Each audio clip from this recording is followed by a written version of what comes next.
Yeah. So you are. So we are now starting. Starting. Dear friends, distinguished speakers who will be speaking today in this webinar, registered participants, good evening to all. This webinar is hosted and conducted by Fipresci India chapter. Fipresci, Fédération Internationale de la Presse Cinématographique, the International Federation of Film Critics, is an association of national organizations of professional film critics and film journalists from 50 countries around the globe. It was founded on 6th June 1930 at the Academy Palace in Brussels, Belgium. Fipresci has its own jury in more than 80 renowned international film festivals. The India chapter of Fipresci was founded in the year 1992 by Chidananda Das Gupta and Aruna Vasudev. Fipresci-India is organizing a series of webinars with professional film critics, scholars, and experts on various aspects of cinema. This is the first session, and in this, veteran members of Fipresci-India will be discussing the present crisis of the Indian film industry and the role of government. Somebody's mic is on. Your phone. The COVID-19 pandemic has had a substantial impact on the film industry. Across the world, and to varying degrees, cinemas and movie theaters have been closed, festivals have been cancelled or postponed, and film releases have been postponed or delayed indefinitely. Film shootings are also suspended globally. India also facing the same situation. Major festivals like Thessaloniki, Beijing, Prague, Vendonville, Istanbul, and lot more had been postponed or cancelled. Many festivals, including Cannes, will be going online.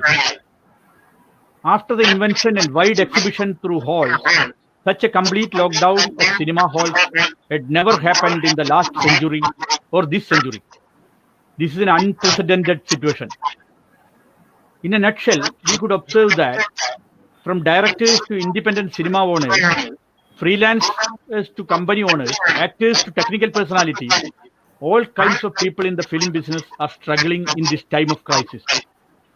The irony is, everyone depended on cinema or cinema-related content to pass the time which they got in excess during the lockdown. All of us watched many old movies, movie scenes, songs, and so on. But the pertinent question is, what are they doing? Thousands and thousands of our friends in film industry and their lives are at stake. 99% of people in this industry are daily wage earners. There will be no problem for some superstars and commercial movie directors. But the other people, I think majority of them are going to starving. Who will bear the responsibility to overcome this crisis? What is the role of both the central and state governments? Cinema industry is contributing crores of rupees to the government through GST. In return, what the government is doing, we will be discussing this issue today. All of our guests who are delivering their presentation are senior film critics and members of Fipresci-India. They have represented our country and our organization in various international festivals. I will introduce one by one. Dr. Madhu Ramangara is a well-known film critic, teacher, and author of many books.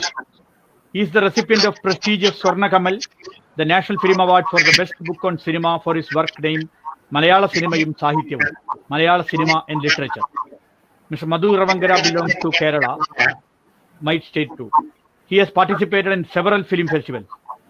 I would like to formally welcome Dr. Madhu to this webinar. Thank you. Mr. Manoj Borjapudi is a senior film critic, poet, and journalist. He is also a recipient of prestigious Swarna Kamal, the National Film Award for the Best Critic of the Year in 2011. He has 12 books to his credit, including 3 titles on cinema, and has been involved in the Film Society movement. I would like to formally welcome Mr. Manoj to this webinar. Thank you. Ms. Namrata Joshi is another senior film critic who is based in Mumbai. Previously, she was working for Outlook, and now she is associated with The Hindu. She won the National Film Award for Best Film Critic in 2004. She has covered various film festivals across the world and is a regular writer to whom we are keenly following for elaborative coverage on films and cinema-related happenings. I would like to formally welcome Ms. Namrata Joshi to this webinar. Ms. Shubhra Gupta is a film critic and senior columnist with the Indian Express. There is an interesting statement in the search result on her. She watches world cinema for delectation, Hollywood for fun, and Bollywood for work. She is the author of the famous book 50 Films That Changed Bollywood, 1995 to 2015. I would like to formally welcome Ms. Shubhra Gupta to this webinar. Mr. Vidyashankar is a senior film critic, teacher, and a film society activist. He is the artistic director of BIFAS, Bengaluru International Film Festival, and selects films and organizes the festival in a smooth and beautiful manner without any complaints. He is a former president and secretary of Suchitra Film Society, a reputed cinephile club of Bengaluru founded in 1971. He has also represented our country and Fipresci in lot of festivals including Cannes. He has also attended the prestigious international film festivals at Berlin and Venice as a delegate. He recently participated in a colloquium on Russian cinema in St. Petersburg, Russia.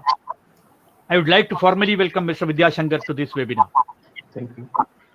I would also like to welcome all the registered participants who are watching and listening this webinar. I also welcome Mr. Premendra Majumdar, Secretary Fipresci-India, who is organizing this webinar from behind the scene, and Mr. Debayan, who is assisting as an admin. An open and deep discussion will be happening here today on the subject, the present crisis of the Indian film industry and the role of the government. An expert panel is present here to speak about the subject and its various aspects. I would like to welcome you all once again to this webinar, and I invite Mr. Madhu Ravangara to deliver his views with the audience. Thank you, Ramanendran. Good evening to all. I think people are those who are registered, they cannot connect. Ramanendran, can you connect it to Webanic to see whether people are not getting it? So in the chat box, it is written that the people are not getting it. Okay. As you all know, we are talking about. Hello, Debayan, in chat box they are writing they could not watch. Is it okay? As you know, we are discussing the topic, the present crisis in the film industry and the role of government to solve this crisis. This is the issue before us. And, as everybody knows, the entertainment industry as such is the most affected, or we can say one of the most affected areas due to this COVID pandemic. The entertainment industry means, the film is there, the other performing arts are there, theater is there, and all performing arts put together, we call it entertainment industry. But here in this discussion, we are focusing on film only, because all other entertainment industries are also requiring our kind attention actually in this field. So let us talk about the crisis. How the crisis has arisen. It is mainly, I think, it is due to the closing down of all cinema theaters, cinema houses. On March 24, when the lockdown started, almost all the theaters of our nation has closed down. And even I have a very bitter experience, because we were in the midst of a film festival, international film festival in Thrissur, when suddenly the Kerala government asked us to close, even around March 12. Only after certain days, the national lockdown came. But even then, we had to stop the film festival midway, and there was no way to continue the film festival. So this has happened to all theaters. Suddenly, the theaters were closed down. And you know what happened? This theater means it is a film exhibition center. then means it is connected to the film production. Then it is connected to so many people from light boy to director who is attached to the film industry. And these people suddenly lost their job, suddenly lost their work, and suddenly lost all their income for to run their families. So as a result, what happened? A complete lockdown for film industry along with the other lockdown, and still the state of affairs continues. That's the main problem, because in other areas is gradually it has been opened, but film industry or the entertainment industry, I think government is of the opinion that this entertainment industry is not in essential services. So since it is not in essential services, it is almost neglected. And I think in many cases, Kerala government has, I know from the experience of Kerala government, they have done something, but that is a very small thing compared to, as the moderator was explaining earlier. They are taking a lot of tax from the film industry, from the theater, and from all other aspects of this industry. And now what they are going to return and what they have giving to the film industry, this is the main issue before us. And how the government can support this particular issue. The shooting is stopped, all other film related activities have stopped, and what these people are going to do if this state of affairs continues. I think the only solution is opening of theaters. Because there are online releases, people are talking about online releases and so many things.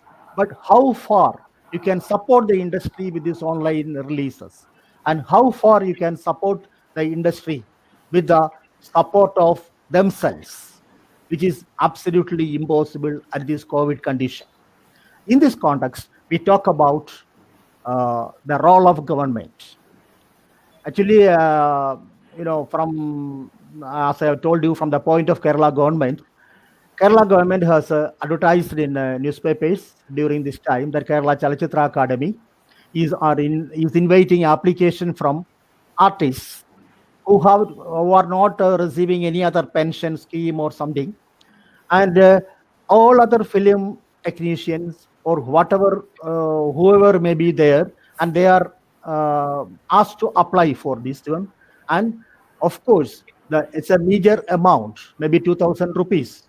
And this meager 2,000 rupees was a kind of support. It's only a sign of support. It's not an absolute support, but it's a sign of support. They are given like that. But we can't, expect the government to give it continuously forever till the lockdown, till the theater closing down is over. It can be a timely consolation, that's all. So what we have to do is to ask the government to give a lot of things to this film industry, to uplift the film industry. They should see that entertainment industry is part of this country. It is generating a lot of revenue, and this revenue is there, and they have to do something. Of course, the government can give subsidy to the people, to the producers, to the production. Like we asked earlier, we have the NFTC. NFTC was supporting the producers or the script writers or the directors. So I think these type of things have to be very, very, very widely done in this particular pandemic time. And another thing is to, anyway, the most important thing is the opening of theater itself. Without opening theater, this problem cannot be solved forever. And also we have to see that we cannot close down the theaters forever. We are living with COVID.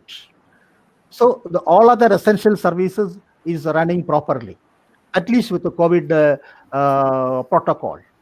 I think my earnest opinion is that government should think of gradually opening the theaters. Maybe not all the theaters, maybe some theaters having good facilities to adopt corona protocol. For example, suppose there are 500 seats in a particular theater, and they may allow even 250 people to enter into the theater with a prior reservation. So likewise, we can gradually open the theater step by step, and then we can solve this particular issue of the crisis, this issue that arising from this particular crisis to some extent.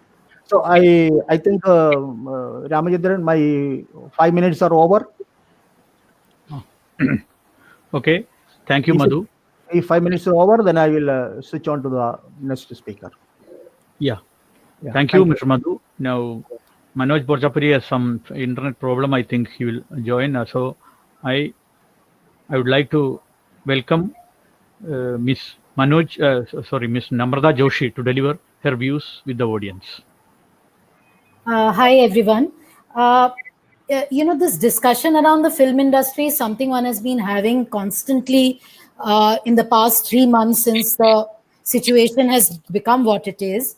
And the thing that, it's a constant conversation with the affected party, which is the film industry itself. And some things which I've gathered from it is when we talk of the losses, according to a report given by Omax India, when it comes to the losses through theaters itself, in the first 3 months itself, the losses have been close to 2,500 crore gross, and 45 to 50% of it losses have been borne by the Hindi commercial film industry. And in the next 2-3 months, with the theaters likely to be closed, the losses are supposed to mount to some 5,000 crore. However, when one talks to the film industry, I think, and this has been a constant conversation with everyone, the state dependence, I think, doesn't feature as highly, as a proactive measure which the industry itself needs to take. Because state involvement in cinema, any which way over the past so many years, has come to zero. And if we look at how the COVID situation itself has been tackled by the various governments, apart from a few state governments who've taken the lead, I don't see the government coming ahead and participating much in tackling COVID-19 itself either. So where does film industry come into the picture? I mean, it's the bottom half of the priority here.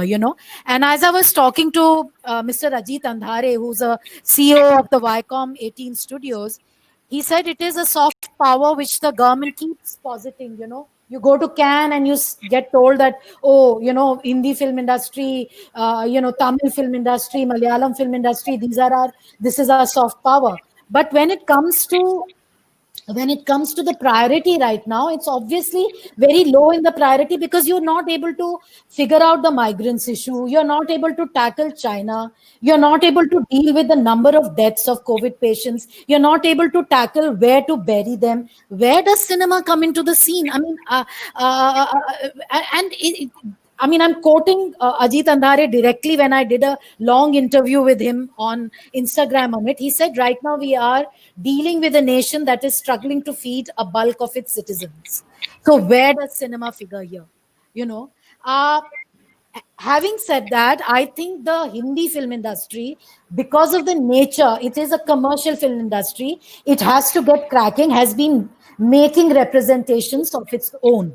And they have taken a lead in being proactive, which is what I think should be the way ahead. We can't just sit, on the chairs and say, oh, come state, help us. It's not going to happen. It's definitely not going to happen.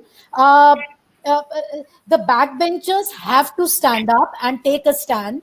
Otherwise, it's going to be the same way. You're going to be in a long line and you're never going to get ahead and find a due response from the government for yourself. So what I gathered from people here is that they are very, very proactive. They are making representations. The last I spoke to Andhare, he said Rajmouli, Chiranjeevi, all the actors who have access to the government have been asked to make representations.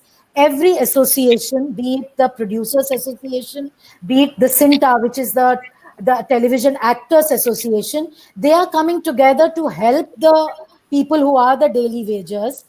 They are coming together to put together, the what we call the SOP, the standard operating procedures, to kick in the shooting as soon as possible.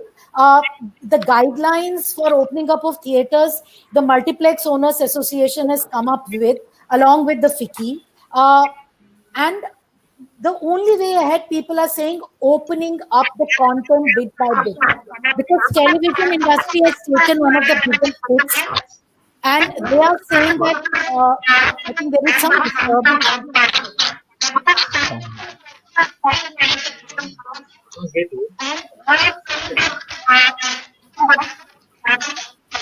Is there an echo? Yeah, the sound is the problem is everywhere. Yeah. So I personally think that the industry has to organize itself. The industry has to come together and kind of start rolling the whole thing. Because saying that there is a lot of content stuff, but even if you open the theater, the shoot is not happening. Where do you get the content to start streaming in the days to come? And if you're going to show the old film, I doubt if people are going to risk their lives to go and watch old films. So my submission is that it's just not the question of the state; it's a question of the industry itself becoming proactive and taking a active interest in furthering its own interests. Thank you. Thank you, Namrata, for your presentation. Now Manoj is back. So Manoj, can you hear? Yes, I'm hearing you. Yeah. Then I now invite Mr. Manoj Kar Pujari to deliver his views with the audience. Excuse me. Can you put your phone a little distance ahead? Don't put the mobile near you. Yeah. It's away from me now. Yeah, thank you. Okay. So let's start now. Yeah. Okay. Thank you, Ramasundram, for inviting me to call. Anyway, I have heard what you spoke, and also Namrata and Madhu also. The topic is, as far as it is concerned with the role of the government. I think that it is futile to expect something better to be done from the side of the government, because the government has failed in every field in this COVID-19 situation. Whether it is the shooting millions in comparison to killing millions and other people from all around, it is very um, disheartening to note that the government has failed to respond to the what actually the senior workers, technicians, artists actually want in this situation. So it is we are yet to get a person like, say, the France president, or say the prime minister of New Zealand, who have already declared so many packages for senior artists and technicians and other artists from and workers from all other field of cultural activity. But here it is missing. In Assam, it is also not coming up in any way.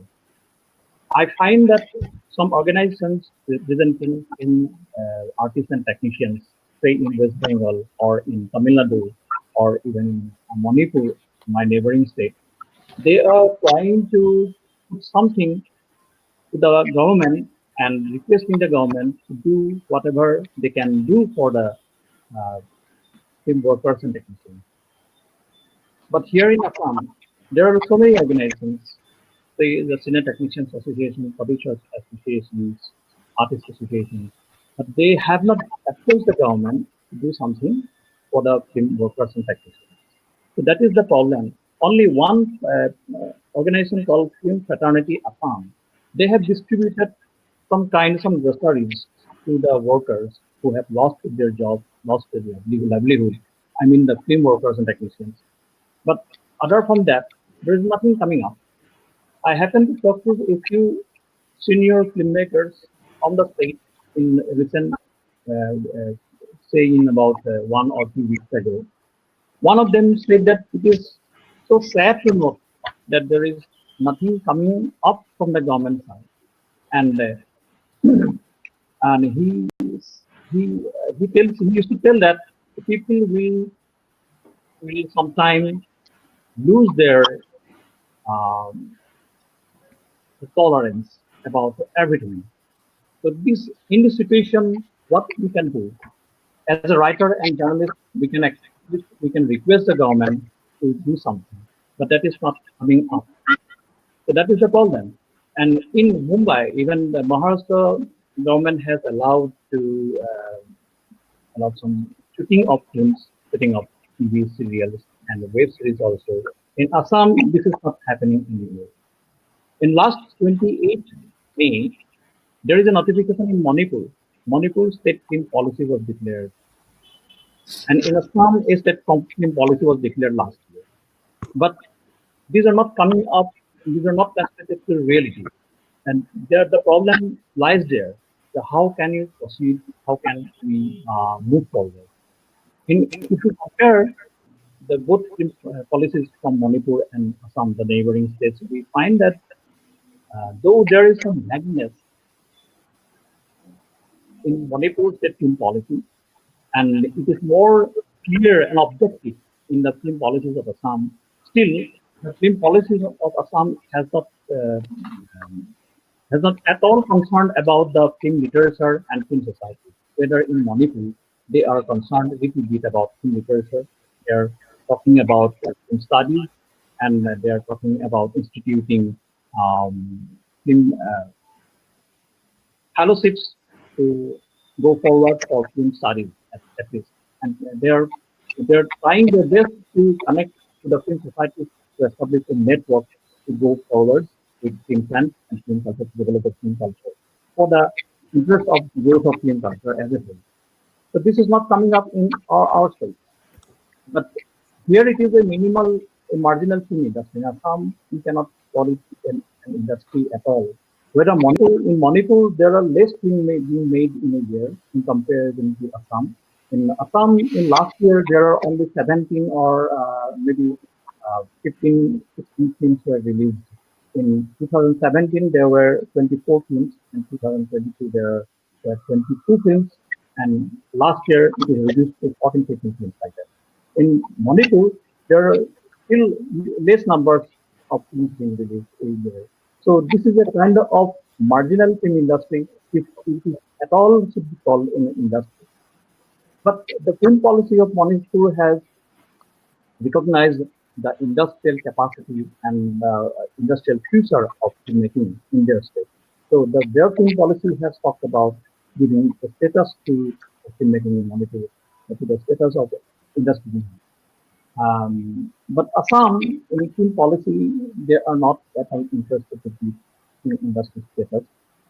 So this is the thing going on right now, and I'm as a personal, as a, on individual basis, I am not expecting anything from the government at this situation. So this is the state we are living in, and we are looking forward to whatever can be achieved from any step forward being made by the government, whether it is in central or in state. So here it is, whatever I can tell right at this moment. Thank you, Mr.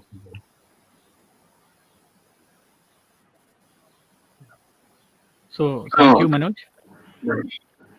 Thank you, Manoj, and for the speech.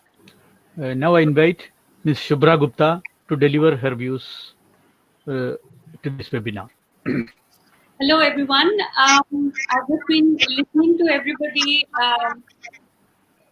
for the last 15 minutes. I'm getting a lot of echo back in my. Can you hear me? Can you hear me? Yeah, Shubhra, but there is an echo. It's for everyone, I think, Yeah, I think there is a. But we can hear you. We can hear you. Okay. Is this better now? Yeah. Okay. Okay. So, there are 2 or 3 ways to look at this issue that we are talking about today. One is on the policy level itself. When you look at the government's policy, which governs cinema or govern the entertainment industry, it is still in the dark ages in terms of the fact that when they look at entertainment tax as a component of a ticket, a lot of that money goes straight to the government. The theaters don't really get as much. Um, a long-time distributor exhibitor had told me that out of the 10 rupees that you get on a ticket, the theater will get only a minor percentage.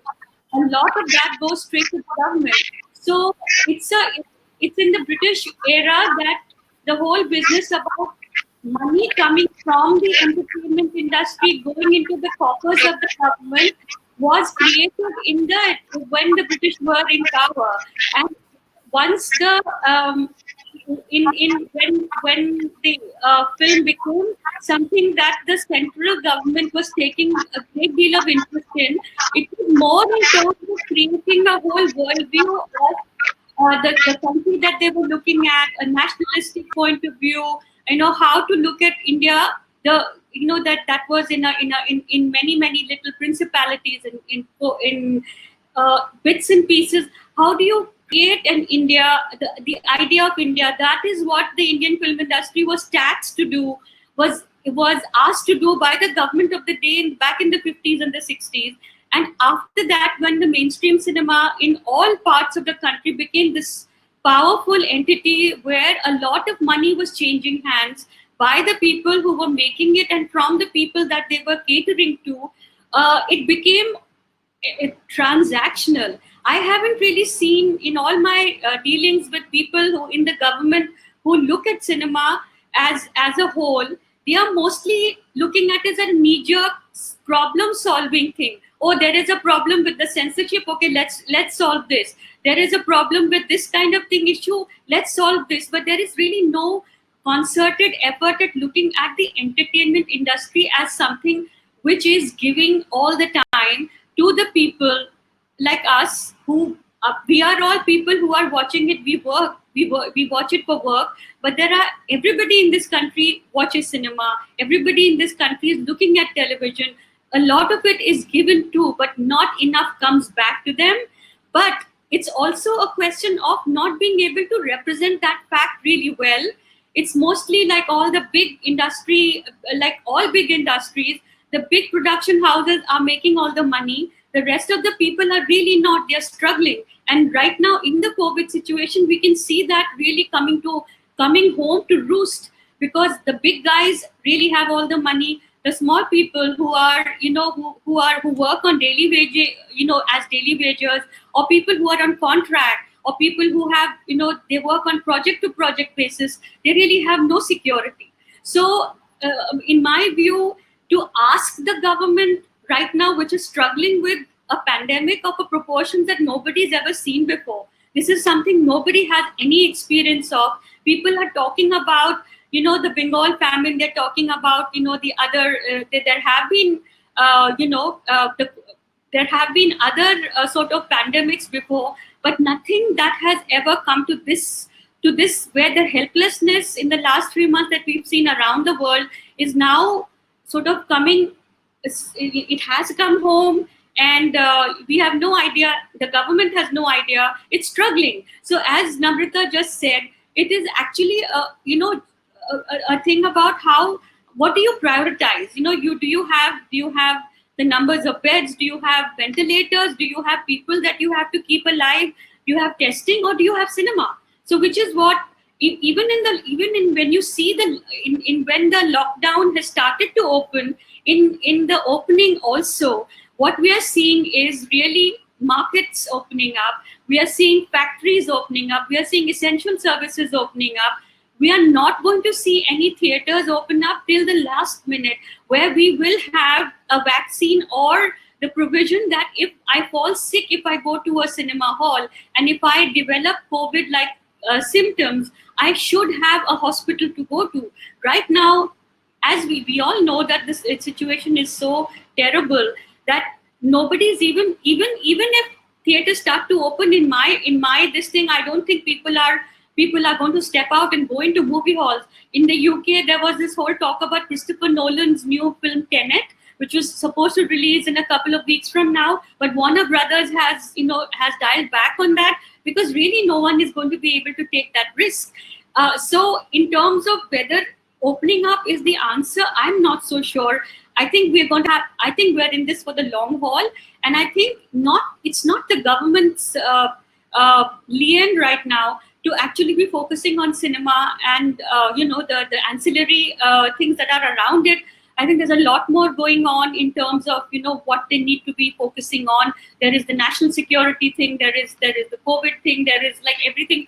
There is the whole thing about identity, religious problems. The country right now is a tinderbox, and cinema really, literally, is at the last, as far as on the totem pole. I think it comes really low. So I think that really the way forward is for all the stakeholders to come together and not really look at it as a cinema of Bombay, or like Hindi film industry, or the Tamil film industry, the Telugu industry, because all these industries in itself are very powerful entities. I think now the time has come to everyone to get together, the stakeholders who have a voice and who have access to both the people who are at the center and in the state, and to see how things can be managed, especially as far as the people who are concerned who have no money, or who are running out of living resources. So I think that really is the way to go forward, where you have industry looking saying that, okay, here is a problem, everyone recognizes that, but the answer is not the government. I don't think the government is in any position right now to look at cinema and give it the kind of importance that it actually needs, because conversely, it is people like us who are talking about this, and there are people like us who are sitting and watching movies on our home devices. Cinema and entertainment and television is keeping us alive in a manner of speaking. So it's a double-edged sword. Yes, it does need the government support. The government is involved in, and as it should be, rightly so, is it looking at keeping us alive. So what is left is the industry to come together to see what the stakeholders have to say, because they really have the inside view on how everything can come together, and maybe a way can be formed, a way can be forged, and maybe, who knows, with the kind of conversations that all these industries which have always worked in different silos up till now, if there can be some conversations which are together, which brings everybody on a platform, who knows where we'll go with this.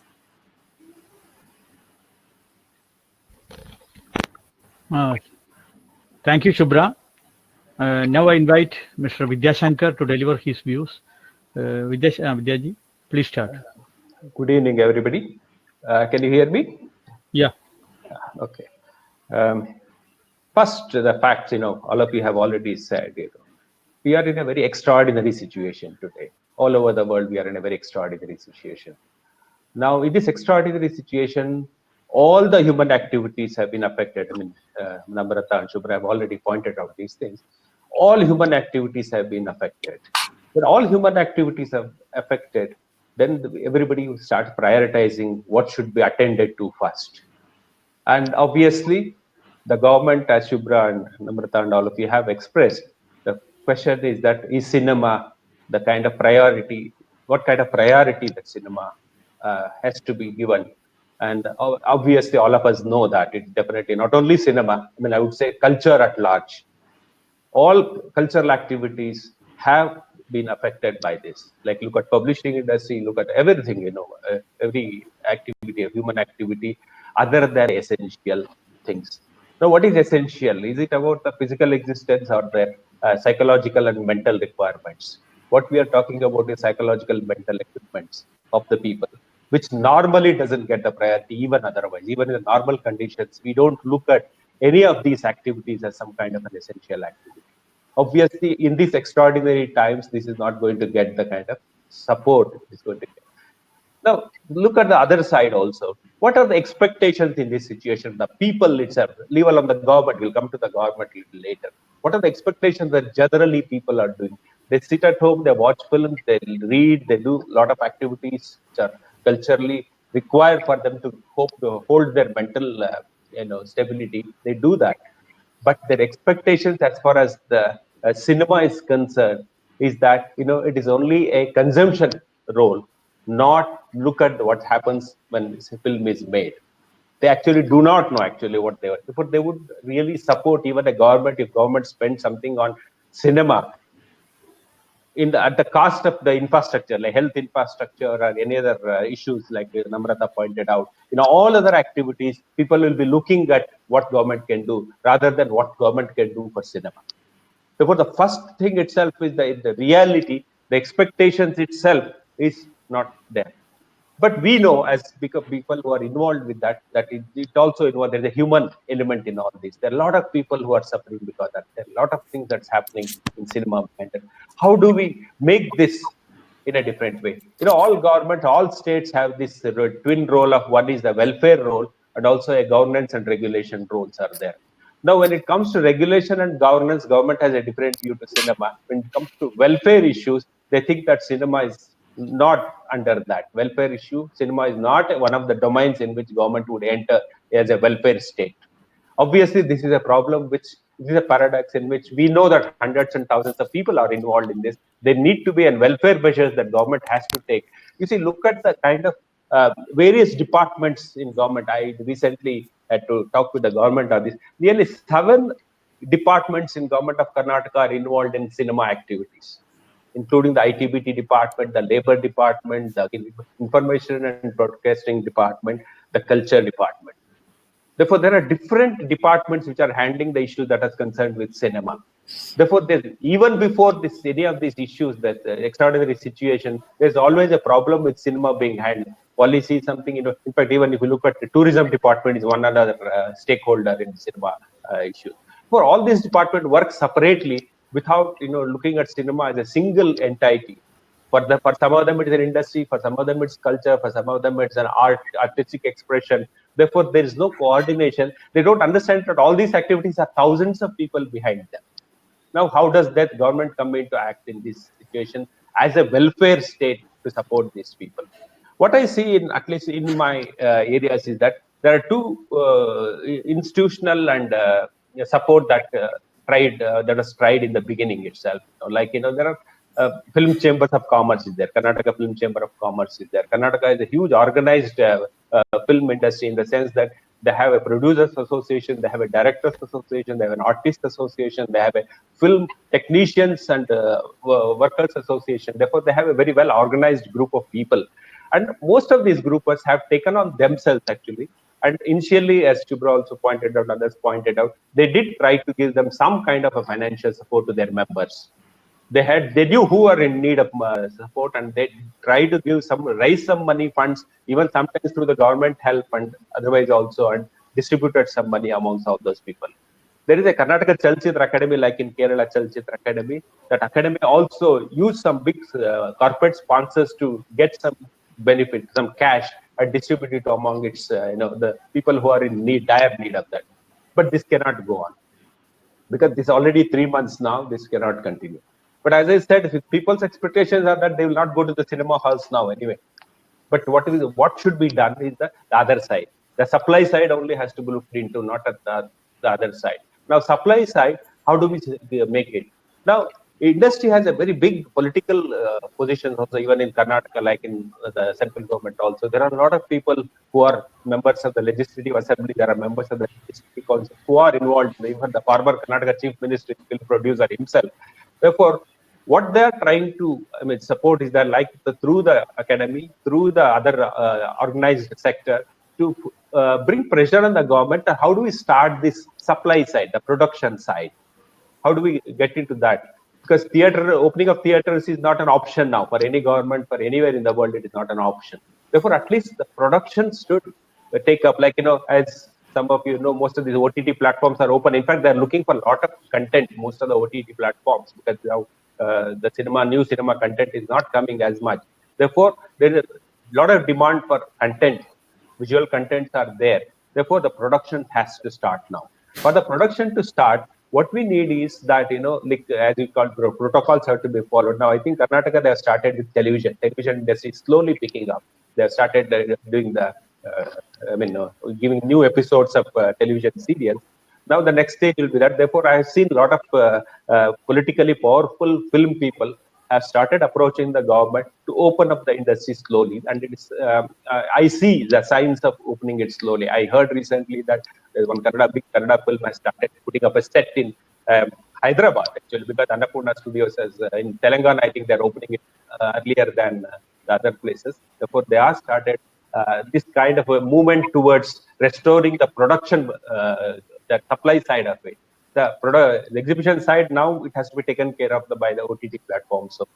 Therefore, these are the production side has to start the work, and there has been a concerted pressure by these organizations, at least what I see locally, and also individuals who are very politically powerful to request the government to start some kind of an activity. You can't start the activity fully because the COVID is also becoming a very big issue, threat, and is growing. Still it is growing. Therefore, it is not possible to take any very sudden action now to just open up the whole industry itself. Therefore, there are concerted efforts going on. Government can only do that. Whatever the welfare or charity kind of thing is not going to help the industry in any way. It will be very short-term solution only. Like any other activity, government cannot give money, go on giving the money. Because all of us are talking about the taxes. Look at the taxes. What is the government's position today? In fact, only essential services are there. Government gets a very minimal tax collections are there. Only unless a non-essential item, the maximum tax comes to the government through indirect taxes is only through the non-essential items. Therefore, all governments are virtually bankrupt now. They have in fact taking out all the money in all other departments which are considered non-essentials and working on that. But there is a government side also to look into it. Since the very, very big taxpayer, that doesn't mean that government doesn't store the money to that taxpayer only. It always spends it in that particular period. Therefore, they don't have that kind of financial bandwidth to support the industry in a big way, or even giving, all the, like particularly Karnataka government gives a lot of subsidies also only for the completed films. They can consider giving it in advance, but that is another issue they can open up. But there are concerted efforts going on. I don't know how far this can really help, but unless we start the production, unless we start the supply side of it, all the other things, because cinema theaters, of course, even in New York, I remember New York Times had a story as early as in March itself, which all the theater owners went to the government to ask for a bailout of this, but that has not happened even in US also. It's very difficult to support the exhibition side at this time. If you open up production side, it will help hundreds and thousands of people who are involved. That will happen. And what I see locally is that there are that kind of movement is there. People are going into that. All the people who are involved in film industry are going into the government almost on a regular basis. I see them meeting the chief minister, asking them to open up. And now there is opening up is slowly happening. And I wish it happens a little more. And of course, with all the constraints of the COVID, this one is that we need to take that also into account, because that is the more priority. That's the only priority all the governments across the world have. The only priority. All the other things can happen in a slowly paced manner. But it's an extraordinary time. Extraordinary suffering is happening everywhere, and film people are also part of it. And there's an extraordinary suffering which we should acknowledge and recognize it and share with people. Thank you very much. Thank you, Vidyaji. Now the first round is over. A lot of questions are coming through both the YouTube and also in this webinar. So two of the participants, Namrata, please unmute your mic, and Madhu also, please unmute.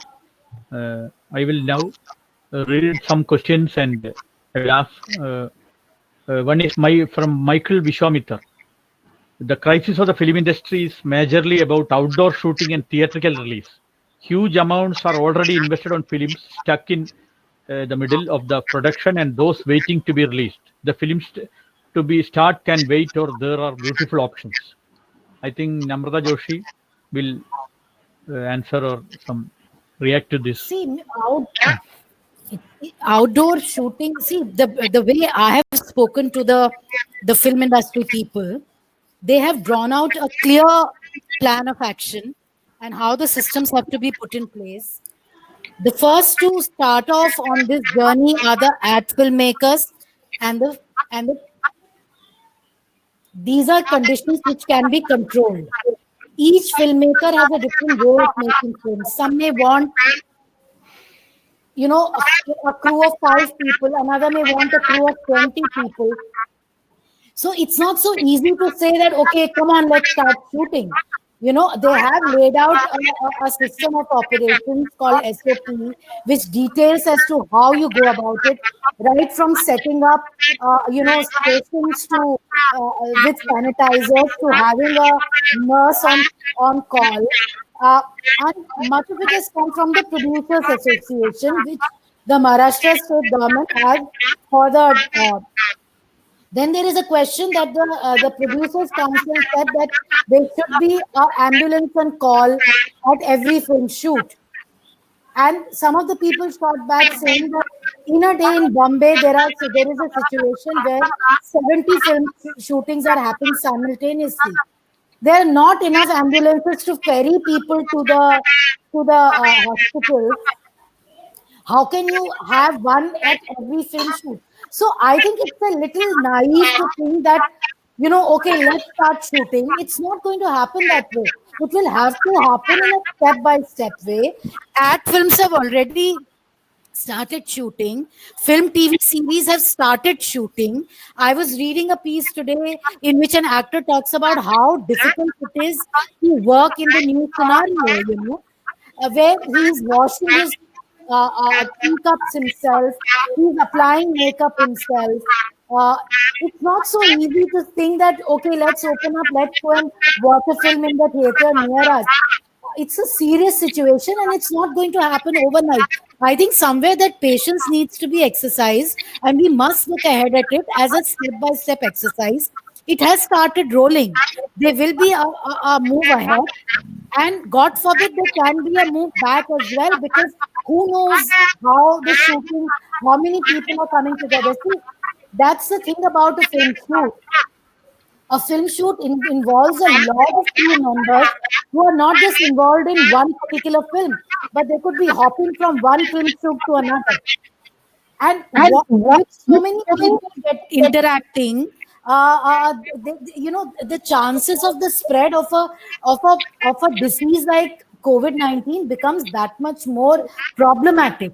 So, people have thought it through. If you read the charter that the Producers Council has come up with, it looks at every possible scenario, and it stresses the fact that filmmaking is not a manufacturing industry.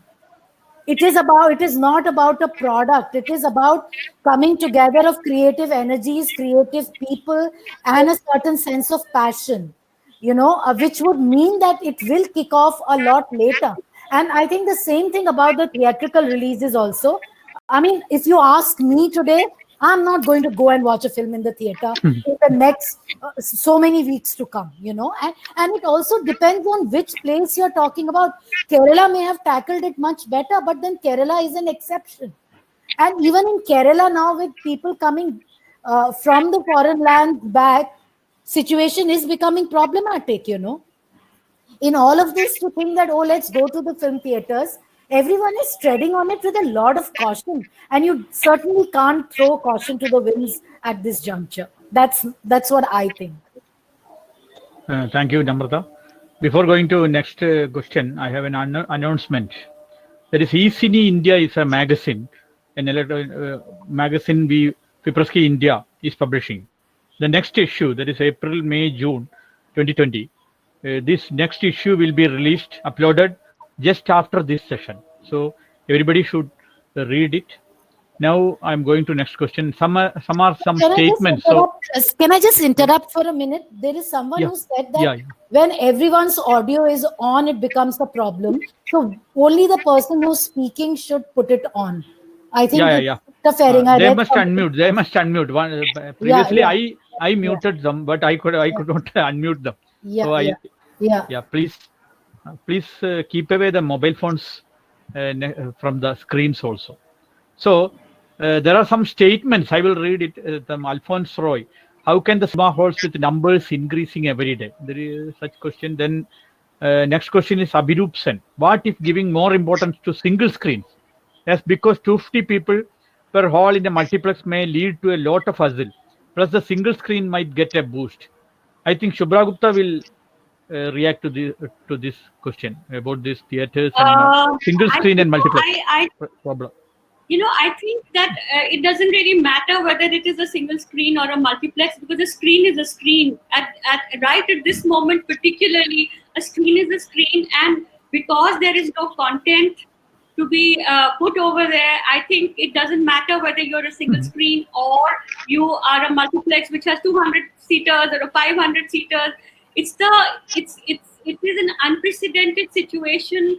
No one is going to be stepping out of the house unless absolutely necessary. And I think of going to a movie is going to be at the bottom of everyone's priorities. Like I was telling someone, in our lives, people like us who watch movies for work, the difference is now that we used to go to a movie. All of us used to go to a movie, and then we would come back from it and would leave the film there. Now we have film. We are surrounded by cinema. We are surrounded by entertainment. We are surrounded. We are watching literally 24/7. I think most of us have stopped sleeping because we're only watching and writing and watching. Some of us are watching and writing constantly. So I think I think what right now needs to happen, in my view, is to batten down on your hatches, and to this knee-jerk reaction of everybody who has any kind of thought on this subject is talking about it as if they own the single screen or they own the multiplex. It's not about multiplexes or single screens. I think it's now about all screens. It's about all cinemas.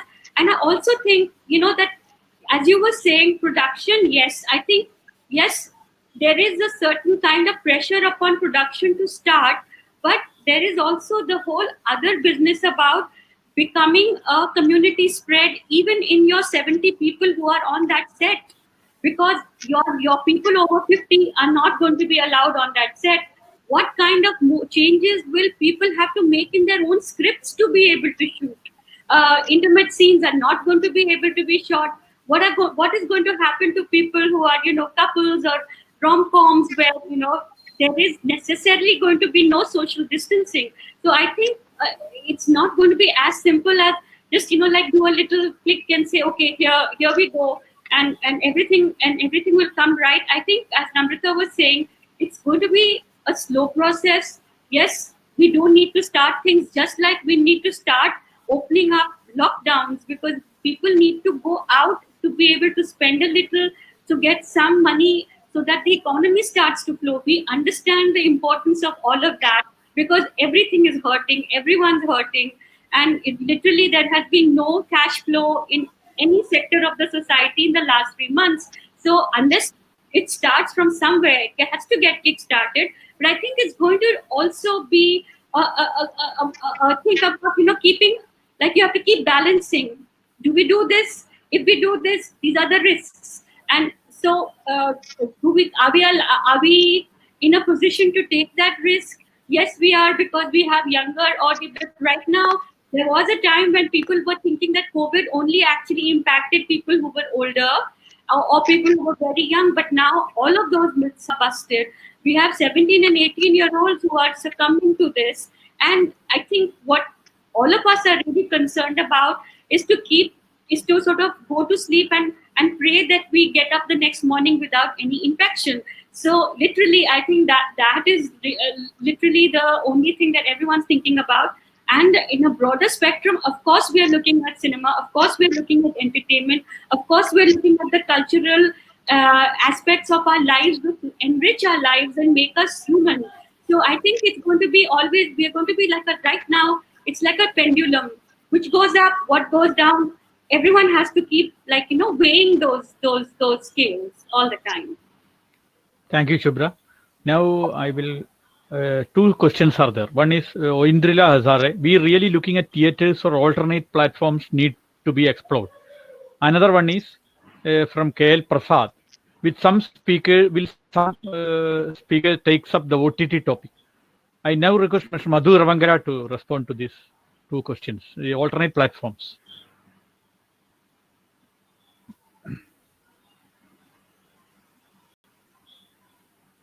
Please unmute, Madhu. Please unmute. Sir. Is it okay now? Yeah. This OTT platform and other alternate. Yeah, I think it's a very good question. In fact, I was also trying to talk about that. You see, I'm talking from Kerala experience. In Kerala, actually, there is a producers association, and this producers association actually banned other people, some of the independent producers, to release their films on the OTT platforms.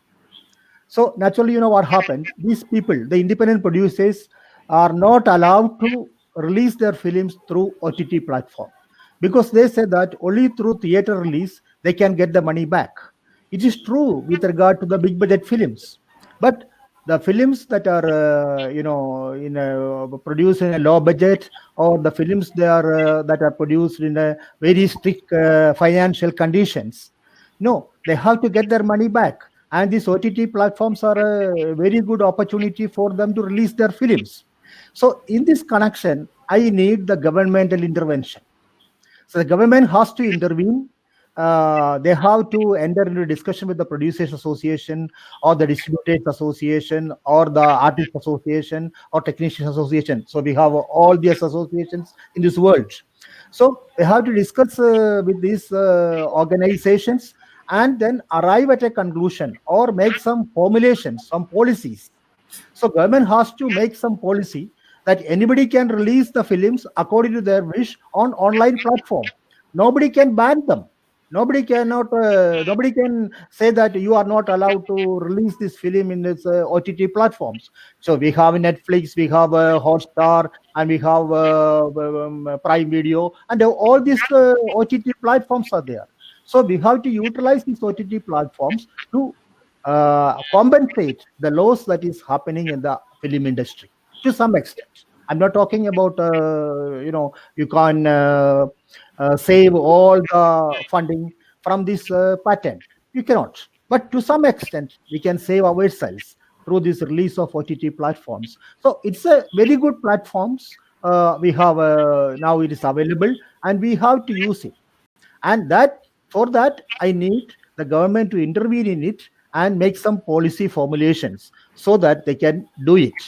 And also the government, in Kerala, they have already started production, and some of the film producers have already started shooting also. And again, the producers association has appeared that you are not going to start any new film.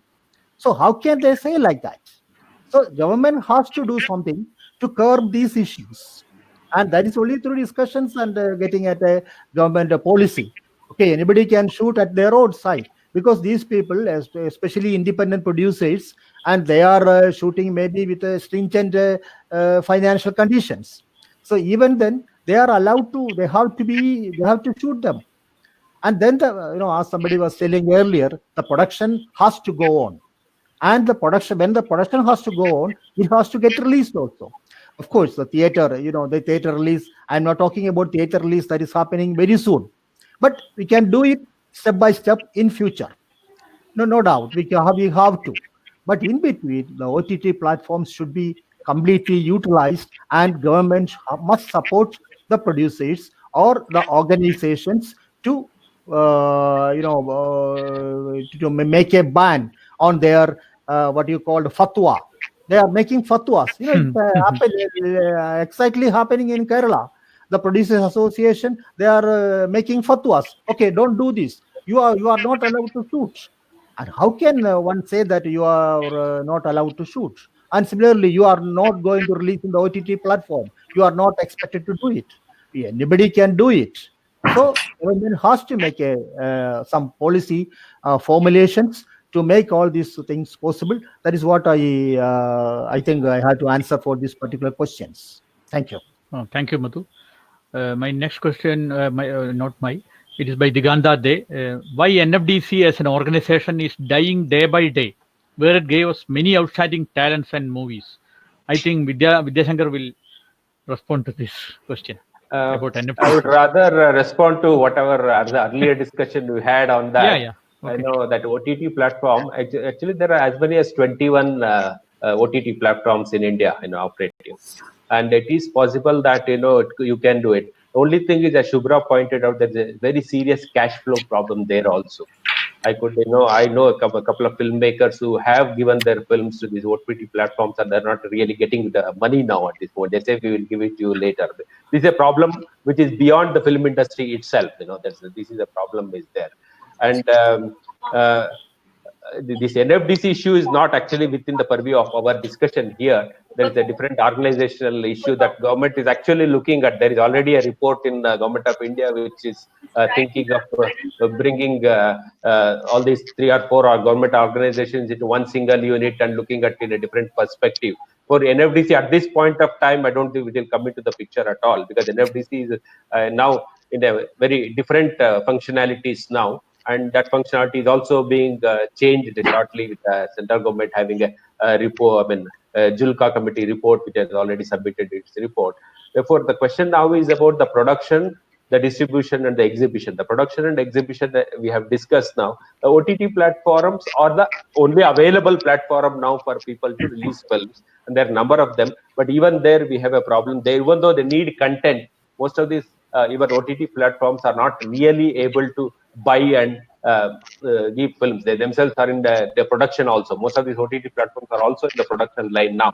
There's a lot of money they have sunk into that. And there is an issue there also. And other thing, what Madhu is expecting, that government should intervene. Government cannot intervene because these are not, extra legal. This one they cannot enter into. Well, they can't give advice to, like, Producers Association have no legal rights to compel anybody to do this or that. Legally it is not feasible. Therefore, when they're saying something like that, it's the people who want to do or not do, they can have to directly tackle that. Government cannot intervene and ask these people that you have to follow Producer Association dictates, or you don't have to follow. It's not the government's business to do that. Therefore, they themselves have to realize these things. We have seen even in all organizational issues, even in other states also. Sometimes the dubbing issue is there. All the, like, whether it should, Hollywood, they had the issue whether the film that are released on OTT should be considered for Oscar awards or not. These issues are in the dialogue process only, because these are the new technologies that coming into the picture. But government cannot intervene in such issues. That I can, as a legal this one, we can say that they can only frame policies whether film, because it's an industry. This has a legal framework within that they work. If somebody is saying for reasons which is beyond this legal format, government will not intervene and talk about it. Thank you, Vidyashankar. One of the other next question is about OTT. It already been answered. Then why no states are forwarding to fund again Diganda Day? Why no states are forwarding to fund assist to increase single screen, where large number of audience are going there, mostly in small town and villages? So it's a new question. I think Manoj Borpujari will respond. I think. Please, Manoj. Repeat the question again. Yeah, the question is why no states are forwarding to fund or assist to increase single screens, where large number of audience are going there, mostly in small town and villages. So I hope Assam is a lot of small villages, so that are not affected due to this. Cities are affected to COVID pandemic, so the cinema can go on to the touring or other ways. What is your opinion about the rural life and cinema? In experience. COVID-19 situation, mostly the urban people are suffering. The village people are not suffering at all, or maybe in a very minimal way, they are suffering in the situation. So the question about the possibility of small screens in villages or rural areas, it is viable option to screen films in the situation even, but with minimum guidelines of social distancing and other things involved. So, but in Assam, there are so less number of screens available in rural area. Not a single rural area actually covered by big screens, let alone multiplexes and other things. There were talks about establishing mini cinema halls in Assam for last 20 years, but it is not coming up. It is not coming to reality. And actually, people who are talking about mini cinema halls, even government is recognizing the necessity of establishing mini cinema halls in Assam in every panchayat rural areas. But there are different opinions regarding mini cinema halls. Some people are against establishing mini cinema halls because they are afraid of the traditional uh, value systems being affected by cinema screening and all. But that is not the claim here. At this moment, at this time, people are accepting, people are getting lots of platforms to see on their home even. So, having seen all these things from whether it is from country or from outside, whether it's not affected at all by cinema or cinema literature or cinema films and all. So this is a viability. There is viable option to make the real people and the cine lovers to avail of the opportunity of seeing films at the theater. But with if we take into consideration the available situation evolving in this COVID-19 situation, we have to follow the guidelines. So that is my answer to the question. Thank you. I have one information to add. I also Yeah. want to. Go ahead. Please. Go ahead. So, as far as the small town single screens are concerned, what we forget when we are talking about just the numbers, we forget that the condition of those theaters is so abysmal. It has, Yeah. it is not in a condition where you can actually even watch movies, and the digital, the, a lot of them are still not digitized. So much of our cinema now is shot on digital technology that they are not, sort of, they don't have the capacities to show films which are digitally shot. So I think in very many ways there is a real lack of good theaters in small towns to be able to show films.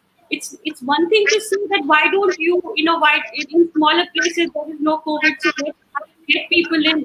People, whether now they live in small towns or a smaller villages, all want good quality cinema because they know what they are watching, because they are aware of what is happening around them. They don't want to go to a dilapidated cinema which has, the seats are broken, and the cinema halls are basically not in any position to be able to show films. So where do you then how does the question of even filling those theaters come in? Also, when there are no films to be had, what are they going to be watching? Are they going to be just circulating older films? And even for that, you need to have physical transport in place where they can get the film, they can actually show the film. I think it's not as easy as to say that okay, let's have a small town, small theater there, and let's fill it up with people, because there are these problems as far as infrastructure, technology, and people. It's a cultural construct that everyone wants to watch a good film in a good place. So where are we at that right now? Yeah. Please go ahead. Yeah. There are Thank two you, informations Vidyashankar. I want to add. The information I'm going to give you on Yeah. this. One is that Karnataka government has a proposal to construct Janta cinema halls. They've in fact announced it. The government has put some budgetary provisions also, but so far not many people have come forward to use that. They're going to use subsidies, quite a large amount of subsidies to create these small halls. They said about 300 Janta halls could be constructed across Karnataka for this one. That is one information.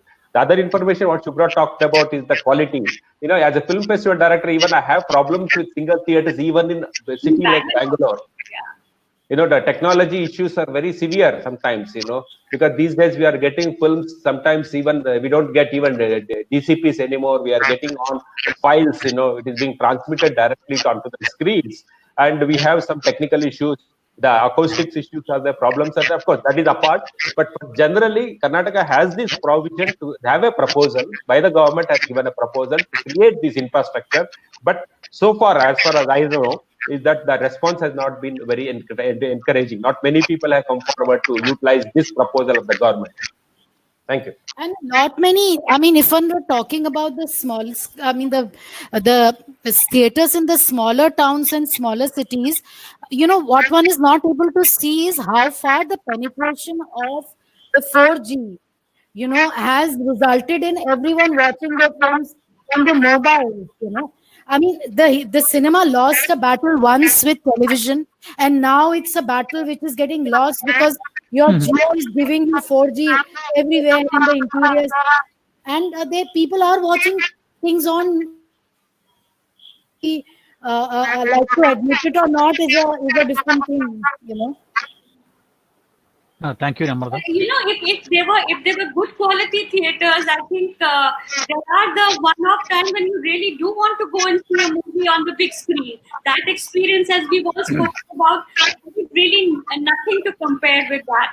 So yes, you will watch your movies on 4G.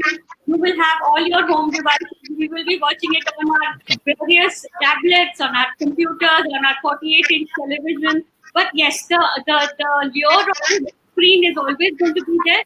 But I think what you were talking about, I think we need to have some quality control everywhere, whether it's a small town or a big town, it doesn't matter. People want to watch now movies in a good quality films with a good quality theater. I think that is Thank you. really very important. And I Thank think you. I think Madhu had to there's something. I will put a question because KL Prasad it's a statement. My comment is Kerala has excellently managed COVID-19. That state knows how to keep people disciplined. If Kerala succeeds in allowing the theatres to screen films with limited audience, maintaining the social distance, and with just one or two shows a day, then other states may follow. In Kerala, the rural places, there are a lot of theatres in rural places. So Madhu will respond to this in Kerala atmosphere to these small theatres and screens. All theatres in rural places are also digitally good, I think, in Kerala. Please, Madhu. Before answering this question, let me just comment on what Vidyasankar told about the governmental intervention. Actually, from Kerala experience, I can say that many times the Kerala government, especially the cultural ministry, with the help of Kerala Chalchitra Academy, has intervened the problems or the issues raised from the film industry, and they have tried to solve it, and many of the cases they have succeeded. So that is why I suggested that the government should come up, not in the government rules and regulations, but privately they can discuss. They organize like that. Our area cultural ministries have organized so many meetings like that with the film producers, with the distributors, theater owners, and everything. So they have come out with ample solutions. So that thing can follow. That is what I meant. And regarding this rural theater and theater is theater, whether it is rural or urban. We were talking about the quality of film. So in this COVID condition, I don't think that if you are going to open theaters even in the rural side, so we can't restrict people from the urban places or the cities to not to go to the rural place and watch the films in the rural theater. We can't restrict. So that is a major problem. That is why I told you theater is a theater, whether it is in the city or in the urban, the rural areas. Of course, rural areas are not affected mostly, but the rural theaters, they are also in a state of closing down. You know what happens? Actually, unless there is a curb, there is a protection in the regarding the COVID issue. It is not advisable to open the theaters as such. So we can do it, as I was telling earlier, we can do it by step. It may take some time. We cannot do it in this month or next month or maybe because there is a rumor, there is a prediction that by August the number may increase to the maximum. So we can't do like that. So there is the rural theaters are there. We can utilize it, but maybe after some time. Because in Kerala, from Kerala experience, I can say that in cities as well as in rural areas, there are many theaters. So the theaters are there. You can't go to open space to screen a film. So for the time being, OTT platforms are the only solution to this problem. And one more thing I just wanted to ask, even though it is not regarding the question, the production has to go on. If the production has to go on, then the production cost has to be minimized. That is one of the major issues in the industry. the production cost has to be minimized. The artist payment has to be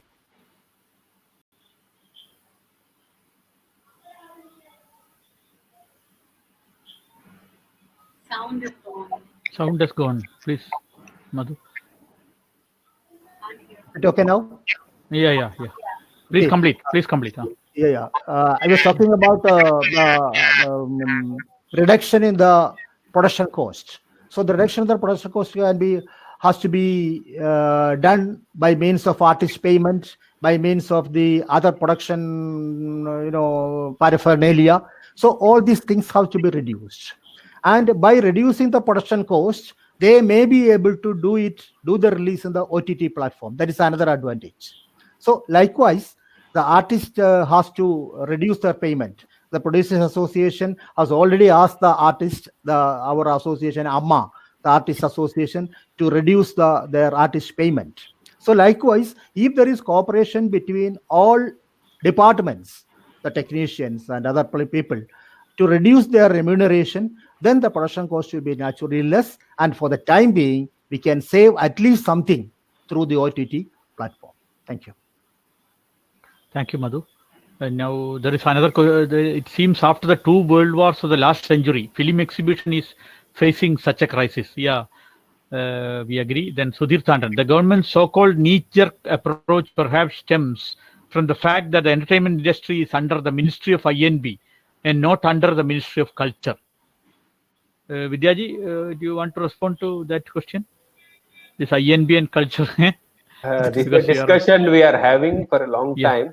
Why cinema? In fact, I put it to the state government also once. Why not bring at least portion of it under culture and portion of it keep it under the industry? The discussion is still going on with the government. Now, as I said, some of the governments, at least in the southern part of the India, they're looking at film as some kind of an independent ministry or independent department, whether that could be done. And of course, even the government of India have recently, as I said, the Julka committee report, they're looking at putting all the film activities together under one platform or one department. That's discussion is going on, but I don't think that is as simple as that. We can't do that. But cinema, at the same time, it's a cultural artifact. It is an artistic expression. It is a business. It is a technology. It is economic activity. Therefore, so many dimensions of the cinema. Therefore, putting it under culture is not practical completely. But the cinema as an artifact or a cinema as a culture, independent expression, some of it could come under culture department as well. These things are, these are under discussion of various governments, as I understand, and I have been also part of some of the discussions with the government in this. It is possible that it will be considered as a cultural artifact also, in addition to what is now being.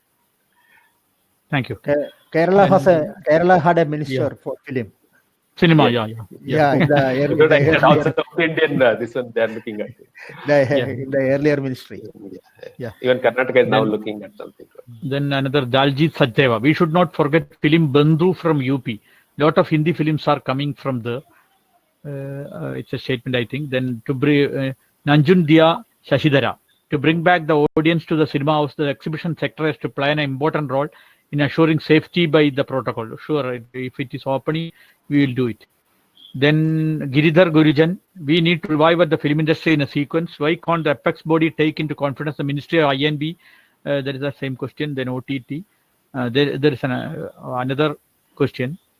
Giridhar Gurujan, is digitization going to kill the romance of film going and we sit at home comfortably and watch at our convenience? It's a nostalgic question. I think.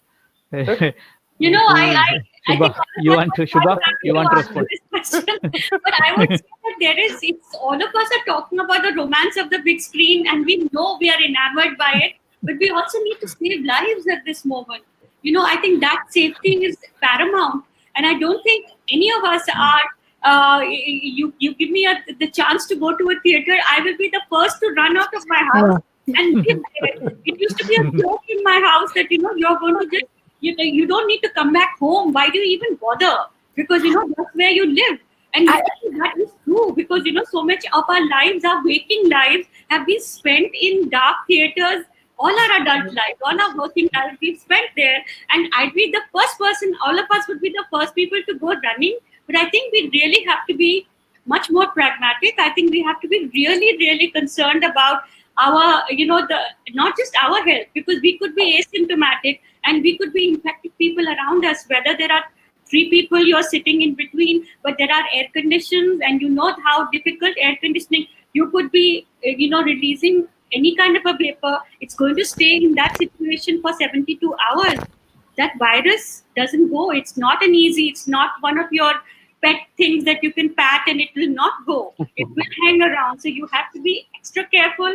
And I think really right at this moment, we're all praying that it goes away. And if collectively, if prayers had this thing, then it would be gone. But I think we need to be much more, sort of careful. And the romance will never go anywhere. It won't go, but there is a certain sense of alarm that I also feel, because as a reviewer, as a critic, I watch a film a certain way, but when I interact with people, especially on the social media platform, I mean, watching Scorsese 1 hour in the evening, 1 hour in the night, and then another hour in the morning, this is not film viewing. I think it's going to... A film experience is different from... I have to say this, that, when I sit to watch a movie, okay, I try and simulate as much of a movie hall experience as I can. I tell people, do not disturb me from 2 hours, 25 minutes. I'm not available. I sit there, I close my curtains, I switch off the light, and I do not stop the movie. It goes from from start to end, and I'm trying to, trying for it to simulate, as simulating as it can for a movie hall experience. Of course, it's not going to be that, but I'm definitely not breaking it up into things at all. No, that's not for us, but I hear the common people, that really makes me shudder. That is not a movie at all. Absolutely. Pieces of digital stuff moving around. I always call it as film information, not film knowledge or film experience. And even as a critic, when you are looking at a web series, like, I find it problematic to watch 9 episodes of an hour each, binge watch. There is no time to process. Give me a movie of 2 hours and let me write. Series, I just can't tackle in the rush that people have to file things. So there is a lot of adjustment, so to speak, that we all are doing with watching content on the digital platform. But like Shubhra is saying, this is going to stay for a bit, and may as well kind of flow with the times and think of what is not going to happen in the immediate future. It's going to take its own time. Thank you. Next thing is film releasing stuck. The all same questions. OTT platform. The costing about OTT platform, I think Vidya Shankar has talk on that. Then Abhiroops and I am talking about the time when we will start movie, not actually now. One of the panelists gave a solution of allowing 250 if there is 500 people capacity. Not that it will be a possibility after slowdown. Nikhila H. What about attempts of different film industry to reorganize and innovate about both production and exhibition? For example, in Karnataka, there is a new attempt called Filmmakers Club. There is a Vidya Shankar. Anything to any such club? What is the question? The question is attempts of different film industry to reorganize and innovate about both production and exhibition. For example, in Karnataka, there is a new attempt called Filmmakers Club. I'm not aware of that particularly. Yeah. But I mean, where I have received a lot of messages from people asking for OTT issues and other things. They are looking at the exhibition. This is happening. In fact, you won't believe it. Karnataka had last year produced 375 films. 1 year, Kannada films are there. Obviously, not many theaters are there to be released. Therefore, they are looking for different outlets to exhibit films, and they've been behind a lot of this. As I said, I made some research. There are as many as 21 platforms in India, film possible. And as I said, there is a cash crunch in their business also now. A lot of people are looking for content, but they don't have that kind. Like television channels also, they're looking for films, they're looking for content. Some of them are closing down, I think, including Star World and Color Super. They're all are closing down, and therefore there is a need for content. At the same time, they don't have this cash crunch issues there. Therefore, this is a business aspect of entertainment industry. That's a difficult one. And of course, there are a lot of people, particularly the people who are not able to. In Karnataka, the other problem is 6 language films are released every week. Therefore, there are theaters which can accommodate 6 language films in one city. Every week, so many films get released there. Therefore, Kannada film industry is finding always difficult to get theaters to exhibit. Therefore, now they have formed these youngsters, particularly who are in the production, who are coming to production. Now they're looking at consolidating the organizations and looking at platforms to exhibit their films either through film festivals or through OTT platforms rather than on screens in theaters. It's very expensive also for them to release it in multiplexes or single theaters. They're looking for other avenues. Mostly they usually come to me for film festival connections to send it to other film festivals and that thing. And also for OTT platforms. There are that kind of collectives are developing in Bangalore. I see a lot of people coming to it. I just need to add just a little something. I don't know. I think all of us feel the same way. Where as far as OTT is concerned, what it has done for me is to be able to access films of languages which are not mine. Correct. You know, all of these years, I've had to struggle because I live in Delhi and because our theaters are mostly oriented towards Hindi cinema or Hollywood, either Bollywood, Hollywood. I have actually been a beggar, and I've asked people from every state, you know, if it's a good film that you're watching, if you have a subtitle DVD back in the day when there was, now that I live, please send me, because people like us, we like to watch movies from other languages, but it has not been possible. It has been a very slow process, and theatre, people who run theatres will tell you their whole thing is about commerce. They're not really interested in, sort of expanding the knowledge base of a viewer. So for me, one of the huge advantages of the OTT platforms has been the ability to be able to watch both classics as well as contemporary movies from around the world, and more than that, I think it's been a real boon for me to be able to access films in Kannada, in Malayalam, and in Gujarati, in Bengali, things that I've always wanted to watch. They've always been on my list, and slowly I'm going one by one and saying, okay, I watched this. I think that is a really a big boon for us. True. That is true. Thank you. I have to ask Mr. Manoj, please turn off your YouTube because it's making the problem.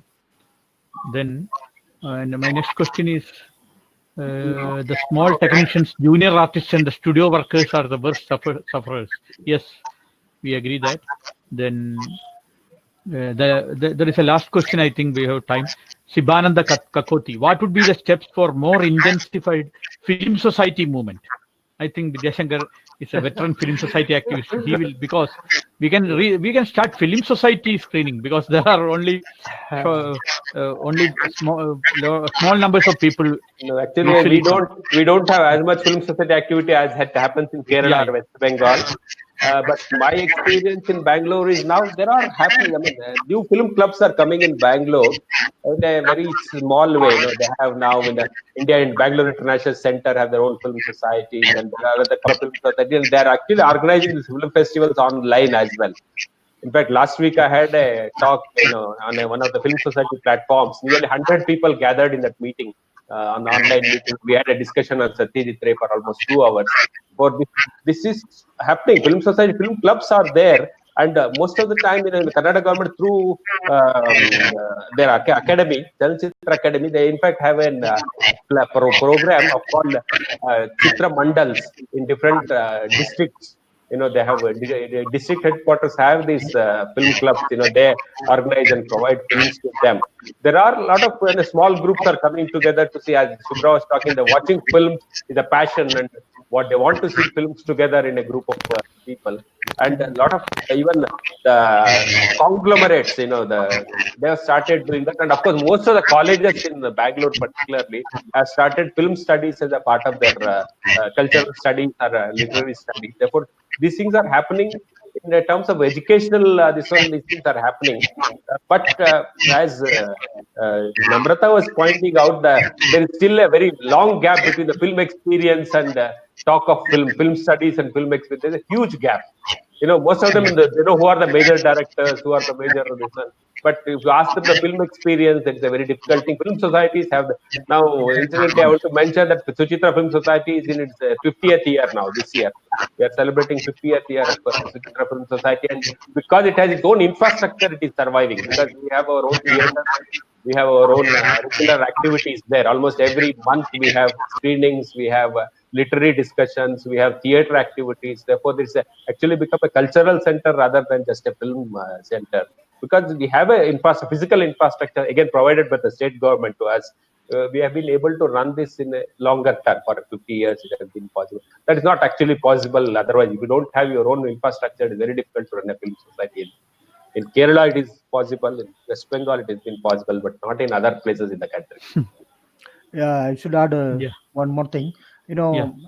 Intensifying film society movement is not possible for the time being, at least, because it's a part of cultural activities. All cultural activities are banned by government, so we can't do anything. But there is another platform. We are, last week or now, FFSI is conducting film festival. Yeah. So, they are organizing film festival. Every day you can see, watch a film, watch a good films. Like that, the film societies or the Federation of Film Societies can organize such film festivals, and for the time being, we can the film societies can cater to the audience through this type of festivals, online festivals. Yes, I also agree. In Kerala, the government is giving some subsidies to the film societies. Right. So it should be an intervention in other states, and the national government also should come. I think there are no more questions in the comment box. All questions. Anybody as to our panelist? We have overrun our time also already. Yes. Yeah. Time and thank you. Thank you for the first. I thank the registered participants for active comments. Some problems was there in the beginning, but it was in YouTube. You can watch, and after this also it is available in YouTube, and we'll be organizing some other seminars also. So please keep in touch with us. So I thank Mr. Madhur Vankara, Mr. Namrata Joshi, Mr. Shubhra Gupta, Mr. Manoj Pujari, Mr. Vidyashankar, and Mr. Premendra, Mr. Debayan, and everybody. I thank on behalf of Fipresci and on behalf of the registered participants. Thank you. Please keep in touch and please be safe. Please be safe in this pandemic period. We can meet at the next webinar, next episode of webinar. Thank you, Ramachandran. Thank you. Good night. Thank you so much. Thank you so much. Thank you, Good Ramachandran. night. Good night, everyone. Thank you. Good night. Good night. Good night. Good night. Good night.